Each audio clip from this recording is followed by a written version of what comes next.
La luz quizás no suba un 11%, pero subirá por lo menos un 5%, lo que representa una subida brutal para un pueblo que ya está de rodillas. El gobierno asegura que no subirá los impuestos, pero Hacienda dice que los cambios fiscales elevarán en 32.000 millones de euros los ingresos del Estado en 2014. Por IRPF se recaudarán 73.000 millones, de los que 6.800 se deben a las nuevas medidas. Los ingresos del impuesto de sociedades serán 22.000 millones, 9.000 por los cambios. Por el IVA se obtendrán 54.000 millones, atribuibles a los cambios. Todo es codicia y mentira en el actual gobierno de España, insensible al sufrimiento y capaz de estrangular sin miramientos a la economía y a sus propios ciudadanos. Lo peor del gobierno de Rajoy no son sus mentiras, ni su desprecio al pueblo, ni su opacidad enfermiza, ni su escaso respeto a la verdadera democracia, ni en haber practicado recortes injustos, ni convivido con el saqueo de las cajas y la estafa de las participaciones preferentes, ni el acoso al ciudadano con impuestos injustos, ni siquiera haber eliminado la justicia gratuita.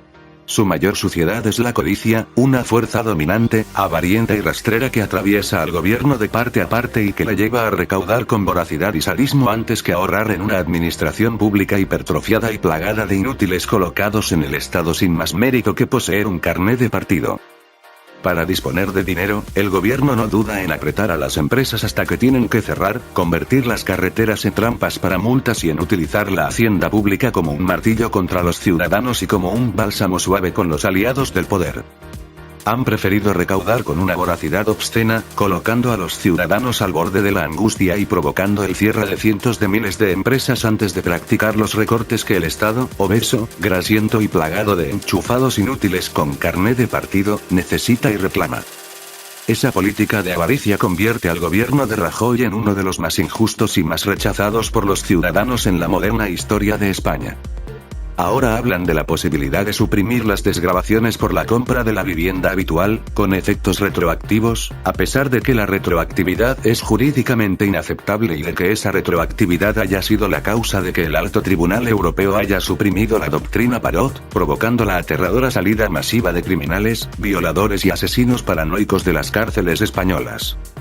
Pero el gobierno nunca habla de lo que los ciudadanos desean y exigen, como, por ejemplo, que los partidos políticos y sindicatos dejen de financiarse con el dinero de los impuestos.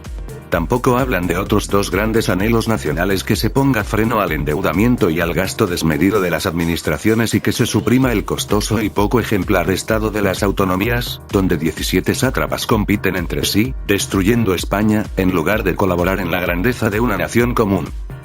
El carácter estúpidamente voraz del gobierno de Rajoy está archidemostrado con un simple dato: España es uno de los países de Europa con mayor presión fiscal sobre el ciudadano, pero también uno de los que menos recauda.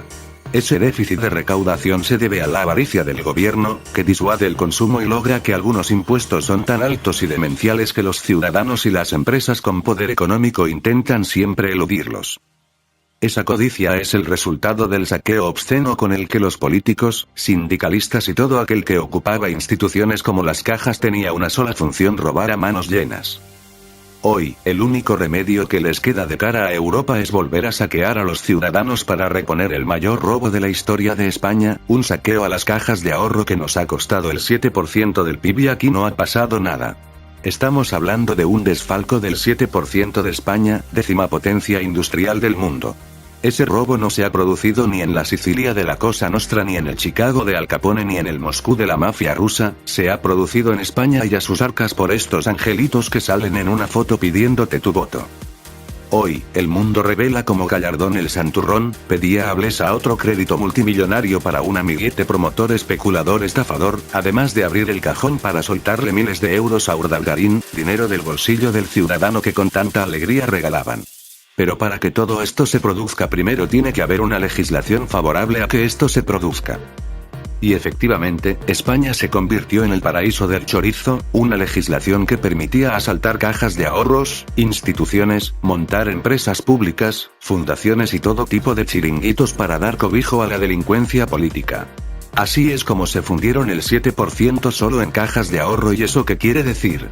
Ni más ni menos lo que venimos diciendo por aquí desde antes de que nadie levantara la voz para denunciar el saqueo de las cajas, es más, cuando todo el mundo decía que teníamos el mejor sistema financiero del mundo y que las cajas pasaban los stress test como el que pasa un examen de religión, se ha venido alertando de la gran estafa de las cajas. Gran estafa que supondrá la caída del régimen corrupto que padecemos, sí, el régimen corrupto no democrático, fraudulento y esquilmador de ciudadanos. Nos gobiernan quienes solo con las cajas nos han costado un 7% del PIB, eso es un fraude para ir a detenerlos a todos ahora mismo. Ni dimisión, ni ceses ni relevos, ahora mismo en un país serio tendrían que estar los furgones de la policía cercando ministerios, parlamentos y resto de instituciones. Y como están de vacaciones, la Guardia Civil debería proceder a la detención, pavo de Navidad incluido, de todos los gángsters que nos están legislando y gobernando. No hay que dejarlos ni que prueben el turrón.